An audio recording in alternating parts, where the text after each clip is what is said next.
इसने इन्वेस्टिगेशन शुरू की, तब पड़ोसियों के अनुसार घर दो भाइयों का था, मोहम्मद आरिफ और फरमान अहमद। ये दोनों यहाँ अपने वालिद और बहन के साथ रहते थे, लेकिन उनकी बहन मानसिक बीमारी से पीड़ित थी। इनका परिवार भी गरीब था। ये दोनों बहुत दिन तक घर से गायब रहते थे और काम धंधा भी नहीं करते थे। घर वालों की सभी बचत इन दोनों ने खर्च कर दी, लेकिन अंत तक यह ठीक नहीं हुआ और परिवार वालों ने एकांत जीवन बिताने का फैसला किया। दोनों भाइयों ने शादी भी कर ली थी और बच्चे भी पैदा किए, लेकिन ज्यादा समय नहीं हुआ, उनकी पत्नियां बच्चों को लेकर भाग गईं, क्योंकि उन्होंने देखा कि ये भाई ना तो काम करते हैं और ना ही पैसे कमाते हैं, बल्कि घरेलू हिंसा करते हैं और उन्हें अक्सर घर में बंद कर देते हैं।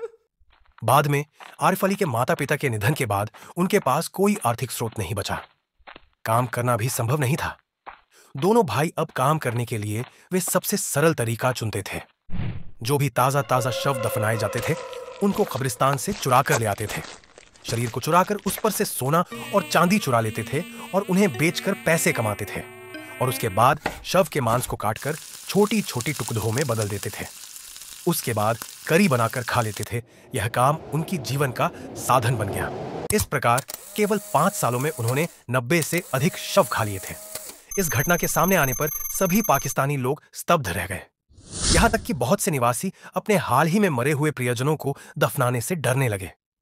अदालत को भी उनके खिलाफ मुकदमा चलाने में कठिनाई हुई, क्योंकि स्थानीय कानूनों में इस तरह के अपराध का कोई सजा भी नहीं था।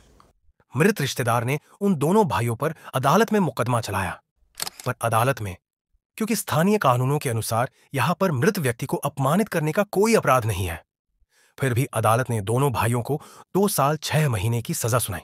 लेकिन 2 साल भी जल्दी बीत गए। दोनों भाई जेल से बाहर आ गए और वे चुपचाप चले गए। वह अपने पुराने छोटे शहर को छोड़कर अलग रहने लगे। उन्होंने खुद को छिपा लिया था, लेकिन सिर्फ 3 साल बाद, यानी साल 2014 में, दोनों भाइयों को फिर से उसी अपराध के लिए गिरफ्तार किया गया। इस बार वे और भी विकृत थे। पुलिस ने उनके घर में एक भट्ठी और उसके पास एक बच्चे का सिर पाया, जिसका बाकी हिस्सा भाइयों ने पकाकर खा लिया था। दोनों के बयानों के अनुसार इन सालों में उन्होंने दर्जनों शव खाए हैं। पहले के जोड़कर उन्होंने कुल मिलाकर 150 शव खाए हैं। यहां तक कहते कहते पास में खड़े पुलिस वाले पहले ही इतना स्तब्ध हो चुके थे कि कुछ कह नहीं पा रहे थे। यहां तक कि उन्होंने रिपोर्ट करने की भी सोची। हालांकि सबसे महत्वपूर्ण समस्या अभी भी मौजूद थी। पाकिस्तान में अभी भी इस तरह के अपराध के लिए कोई विशेष कानून नहीं था। इसीलिए इस बार इन दोनों भाइयों को केवल 12 साल की सजा मिली। तो सवाल यह है कि वे शव चुराकर मानव मांस खाने में